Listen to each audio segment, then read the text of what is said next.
नमस्कार, मैं दीपक कुमार आप सभी का स्वागत करता हूं द आदर्श डायलॉग। दोस्तों, क्या अरविंद केजरीवाल अपना गर्दन बचाने के लिए दिल्ली में अपने पुराने साथी जो कि अभी जेल में बंद है, उनके साथ कोई बहुत बड़ा राजनीतिक षड्यंत्र कर रहा है? जी हाँ, क्या अरविंद केजरीवाल सत्येंद्र जैन को तिहाड़ जेल के अंदर मरवाना चाहता है? क्या अरविंद केजरीवाल को सत्येंद्र जैन से डर लग रहा है? क्या सत्येंद्र जैन के पास अरविंद केजरीवाल का कोई बहुत बड़ा राज दबा हुआ है? क्या उस राज को राज बनाए रखने के लिए अब अरविंद केजरीवाल और उनकी सरकार क्या सत्येंद्र जैन को शहीद करने पे लगा हुआ है? उनका कुर्बानी लेने पे लगा हुआ है? जी हाँ, ऐसा क्यों? पिछले 2 दिनों से अरविंद केजरीवाल बहुत ही बौखलाया हुआ है। पूरा केजरीवाल गैंग बौखलाया हुआ है और कारण क्या है? कारण अलग-अलग है। तो पहले हम बात करते हैं सत्येंद्र जैन के ऊपर। दरअसल सत्येंद्र जैन पिछले 1 साल से तिहाड़ जेल में मनी लॉन्ड्रिंग के मामले में ईडी के द्वारा गिरफ्तार किए जाने के बाद कोर्ट के आदेश पे पिछले 1 साल से बंद है, जिसको सुप्रीम कोर्ट तलक से भी जमानत नहीं मिल पा रहा है। उस सत्येंद्र जैन के साथ क्या अरविंद केजरीवाल कोई बहुत बड़ा साजिश कर रहा है? क्या सत्येंद्र जैन को जेल में निपटाने की तैयारी चल रही है? क्योंकि सत्येंद्र जैन के पास ऐसा कहा जाता है कि अरविंद केजरीवाल का बहुत गहरा राज सत्येंद्र जैन जानता है, जिस राज को खोलने से पूरा केजरीवाल गैंग बर्बाद और तबाह हो सकता है। तो क्या उस राज को राज बनाए रखने के लिए सत्येंद्र जैन के साथ तिहाड़ जेल में कोई बहुत बड़ा राजनीतिक षड्यंत्र हो रहा है? ऐसा क्यों? क्योंकि सत्येंद्र जैन जो कि खुद ही जेल में रहते हुए भी जेल मंत्री था, जब तक वो जेल मंत्री था तब तक सत्येंद्र जैन को जेल में वो तमाम सारी सुविधाएं मिलता था। मसाज से लेके काजू बादाम फल फ्रूट खाने के लिए, टीवी लगा हुआ था देखने के लिए, हर एक ऐशो आराम जेल में मिलता था। लेकिन जब से सत्येंद्र जैन से अरविंद केजरीवाल ने इस्तीफा लिया है 26 फरवरी के आसपास में, या उस फरवरी महीने में ही उससे इस्तीफा लिया गया जब मनीष सिसोदिया की गिरफ्तारी हुआ था दिल्ली शराब घोटाला मामले में। उसी समय दोनों से एक साथ केजरीवाल ने इस्तीफा लिया था। उस इस्तीफे के बाद सत्येंद्र जैन का जो हाल है, सत्येंद्र जैन का जो स्थिति है, वो बहुत ही दयनीय है। ये देखने से ही लग रहा है। और उनकी इस दयनीय स्थिति पे अरविंद केजरीवाल एवं केजरीवाल गैंग सहानुभूति की राजनीति कर रही है और उसके लिए बदनाम कर रही है नरेंद्र मोदी सरकार को, जबकि सत्येंद्र जैन से और तिहाड़ जेल से केंद्र सरकार, नरेंद्र मोदी सरकार का कहीं से कहीं तक कोई लेना देना नहीं है। क्योंकि तिहाड़ जेल दिल्ली सरकार के अंडर में आती है और तिहाड़ जेल में सारी व्यवस्था दिल्ली सरकार करता है। तो जो सत्येंद्र जैन जब तक जेल मंत्री था तब तक वो पूर्णतः स्वस्थ था, पूरा हट्टा कट्ठा था, सारी सुविधाएं उनको मिल रहा था। लेकिन जैसे ही वो जेल मंत्री के पद से इस्तीफा दिया, उनका हालात इतना दयनीय क्यों हो गया? क्यों आज उनका पूरा शरीर ऐसे लग रहा है सिर्फ उनके शरीर में सिर्फ हड्डी हड्डी बचा है, मांस तो है ही नहीं। क्या कोई उनके उनके खाने पीने में क्या दिल्ली सरकार अरविंद केजरीवाल के इशारे पे कोई ऐसा ड्रग्स वगैरह दिया जा रहा है जिससे उसका स्वास्थ्य लगातार गिरता जा रहा है? क्योंकि सवाल तो उठेगा, क्योंकि तिहाड़ जेल दिल्ली सरकार के अंदर में और अभी उस तिहाड़ जेल का मंत्री सौरभ भारद्वाज है।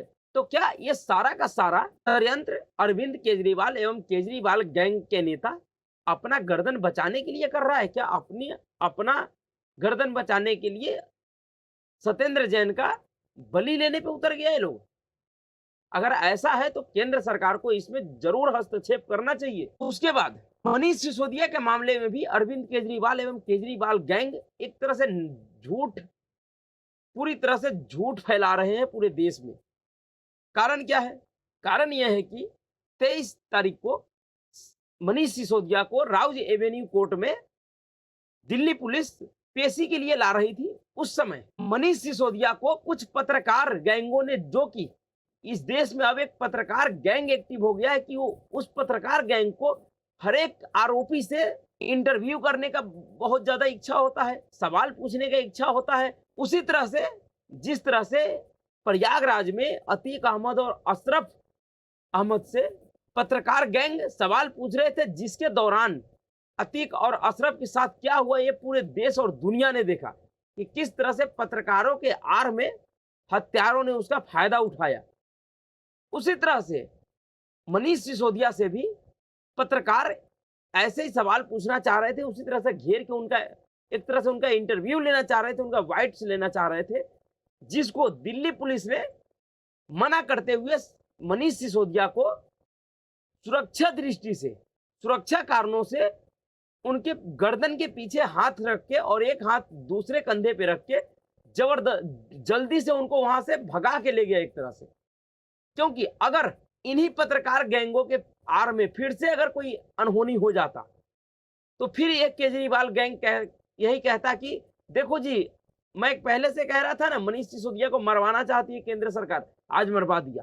तो उस मसले पे भी केजरीवाल बौखलाया हुआ है, पूरा गैंग बौखलाया हुआ है, जबकि पूरी देश का जनता जानती है कि क्या हुआ है, क्या सच्चाई है, क्या हकीकत है, क्या रूल है। उसके बाद जो केजरीवाल गैंग के ऊपर सबसे बड़ा स्ट्राइक हुआ है केंद्र सरकार का, वह स्ट्राइक हुआ था कि 11 मई को जो सुप्रीम कोर्ट ने दिल्ली सरकार को एक फैसला सुनाया था दिल्ली सरकार के पक्ष में, और दिल्ली सरकार को ट्रांसफर पोस्टिंग का अधिकार दिया था।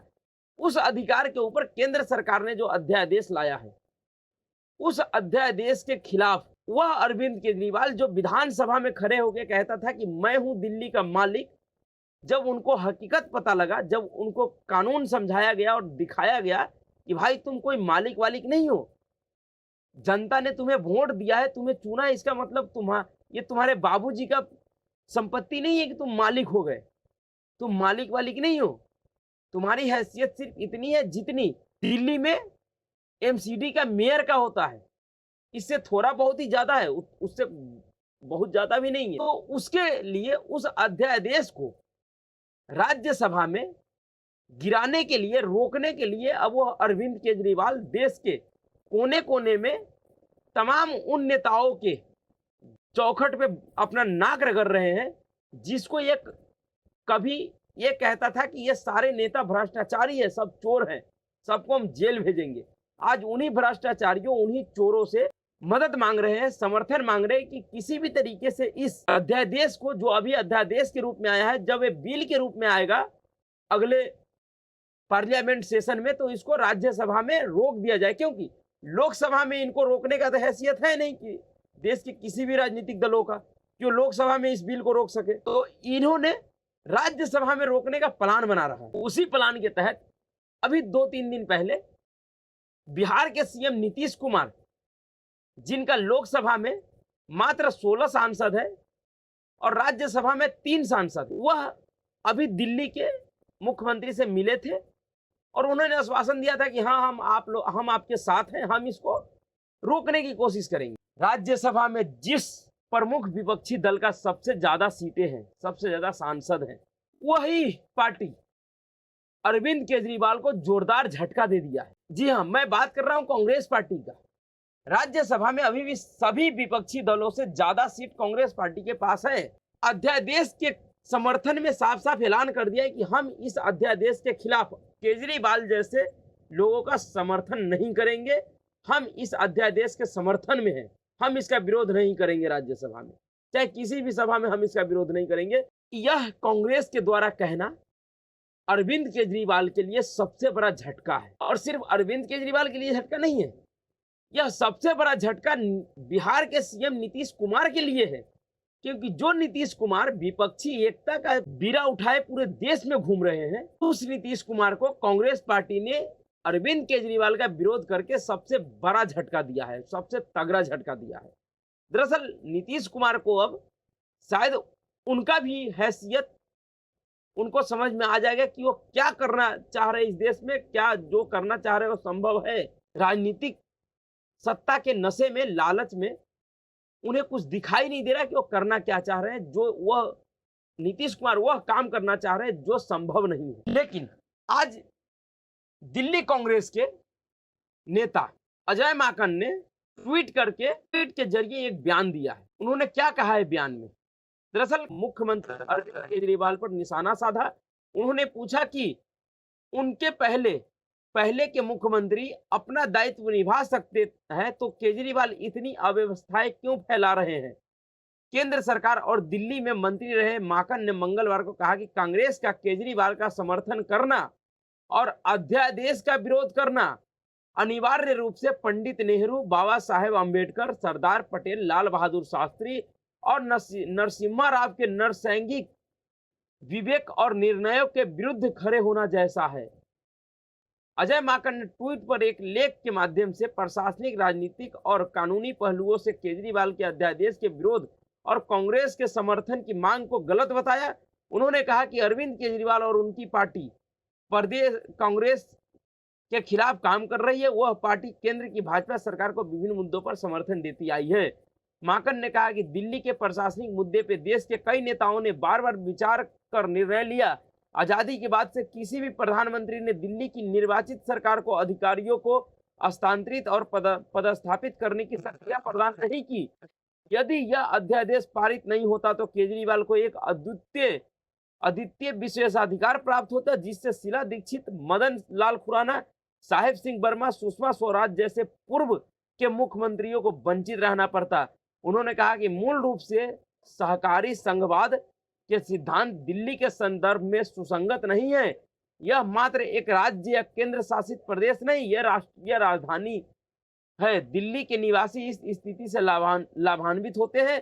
राष्ट्रीय राजधानी के रूप में केंद्र सरकार यहां सालाना विभिन्न सेवाओं पर लगभग 37,500 करोड़ रुपए खर्च करती है, जिस वित्तीय बोझ को दिल्ली सरकार द्वारा साझा नहीं किया जाता है।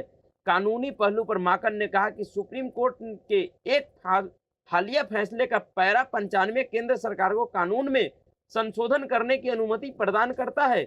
इसमें कहा गया कि हालांकि अगर एनसीडीटी के अधिकार क्षेत्र के भीतर किसी भी विषय पर कार्यकारी शक्ति प्रदान करने वाला कानून बनाती है, उपराज्यपाल की कार्यकारी शक्तियों को उस सीमा तक संशोधित किया जाएगा जैसा कि उस कानून में प्रावधान किया गया है। अजय माकन का यह बयान स्पष्ट करता है कि केजरीवाल का यह जो ड्रामा चल रहा है कि वो देश भर में घूम घूम के समर्थन मांगेंगे कि वो राज्यसभा में इस बिल को रोक दे, उनका यह समर्थन सफल नहीं होने वाला है। और ऐसे भी अगर कांग्रेस पार्टी भी अगर इस बिल का विरोध कर दे, राज्यसभा में अगर केजरीवाल का समर्थन भी कर दे, उनके समर्थन में बिल के विरोध में भी वोटिंग कर दे, फिर भी यह बिल राज्यसभा में रुकने वाला नहीं है, क्योंकि नरेंद्र मोदी सरकार के पास बहुत सारे विकल्प है जिसके वजह से आसानी से इस बिल को वह पास करा सकते हैं। क्योंकि राज्यसभा में नरेंद्र मोदी के और एनडीए का जो उनका गठबंधन है, उनका जो संख्या है वो लगभग 100 से 8 या 10 सदस्यों का है, और उनको इस बिल को पास करने के लिए 118 या 20 सदस्यों की समर्थन का जरूरत है, जो कि आसानी से वह जुटा लेंगे। क्योंकि राज्यसभा में जो नवीन पटनायक उड़ीसा के जो मुख्यमंत्री है उनका, और आंध्र प्रदेश का मुख्यमंत्री जगनमोहन रेड्डी, ये दोनों पार्टियों का जो राज्यसभा सांसद है उनका भी समर्थन कई एक मौकों पे भारतीय जनता पार्टी को मिलता रहा है।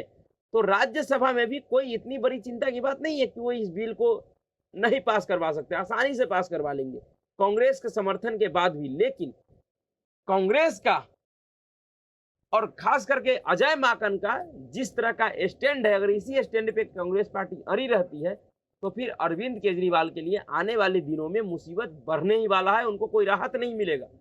और अरविंद केजरीवाल का मुसीबत सिर्फ एक मामले में नहीं बढ़ रहा है।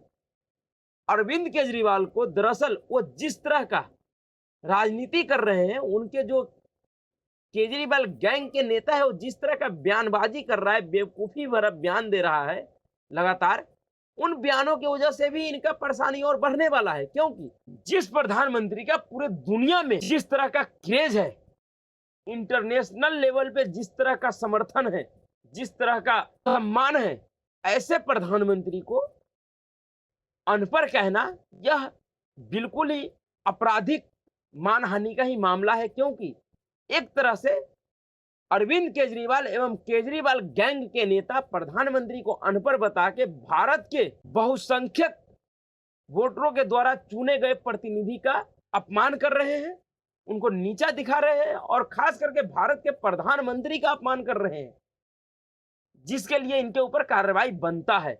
और इसी संबंध में पटना में इनके ऊपर केस दर्ज हुआ है। दरअसल दिल्ली के मुख्यमंत्री अरविंद केजरीवाल की परेशानी बढ़ गई है। प्रधानमंत्री नरेंद्र मोदी को अनपढ़ कहने के मामले में पटना के मुख्य न्यायिक दंडाधिकारी के कोर्ट में दिल्ली के सीएम अरविंद केजरीवाल के खिलाफ परिवाद पत्र दायर किया गया है। परिवार पत्र पटना हाईकोर्ट के अधिवक्ता रवि भूषण प्रसाद वर्मा ने दायर किया। इसमें कहा गया है कि आरोपित ने अपने ट्वीट में 19 मई को प्रधानमंत्री को मानहानिकारक शब्द अनपढ़ कहा। आरोपित द्वारा टॉप पॉलिटिशियन के खिलाफ भी अनेक मानहानिकारक शब्दों का प्रयोग किया जाता रहा है।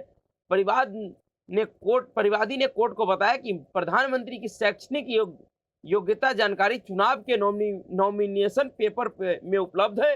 बीवी की वेबसाइट पर भी संबंधित प्रमाण पत्र उपलब्ध है। फिर भी अरविंद केजरीवाल के द्वारा भारत के प्रधानमंत्री को अनपढ़ कहना, ये भारत के जनता का, भारत के लोकतंत्र का अपमान है, जिसको आधार बनाते हुए इन्होंने दायर किया है इन पे आपराधिक मानहानि का मामला, जो कि धारा 332, 500 और 505 के तहत दायर किया गया है। इन्हीं से लगभग इन धाराओं के तहत राहुल गांधी के ऊपर भी दायर हुआ था मामला, जिसकी वजह से आज उनके साथ क्या हो रहा है ये सभी देख रहे हैं। उसके बाद केजरीवाल के खिलाफ तो अभी लगभग अरविंद केजरीवाल का मुश्किल कम होने का नाम तो नहीं ले रहा है, दिन प्रतिदिन और बढ़ता जा रहा है। और जिस तरह से इनके खिलाफ मामले बढ़ रहे हैं, इनके खिलाफ शिकायत बढ़ रही है, ऐसा लगता है कि जिस तरह से कांग्रेस नेता संदीप दीक्षित ने कहा कि इतिहास में ऐसा पहली बार होगा कि सिटिंग मुख्यमंत्री जेल जाएगा इतने अधिक सारे मामलों की वजह से, तो वह संभव सा दिख रहा है कि अरविंद केजरीवाल का गर्दन भी बहुत जल्द दिल्ली पुलिस के हाथों में आने वाली है। दरअसल शराब घोटाले में शराब मंत्री मनीष सिसोदिया का गर्दन पे हाथ जैसे ही दिल्ली पुलिस का पड़ा, पूरा केजरीवाल गैंग बिलबिला गया। तो सोचिए, जिस दिन इस केजरीवाल गैंग के सरदार अरविंद केजरीवाल के ऊपर अरविंद केजरीवाल के गर्दन पे दिल्ली पुलिस का हाथ पड़ेगा, उस दिन क्या हाल होगा इनके गुर्गों का, उस दिन ये क्या करेंगे। तो इंतजार कीजिए, बहुत जल्द ही केजरीवाल का गर्दन का नाप भी दिल्ली पुलिस लेगी।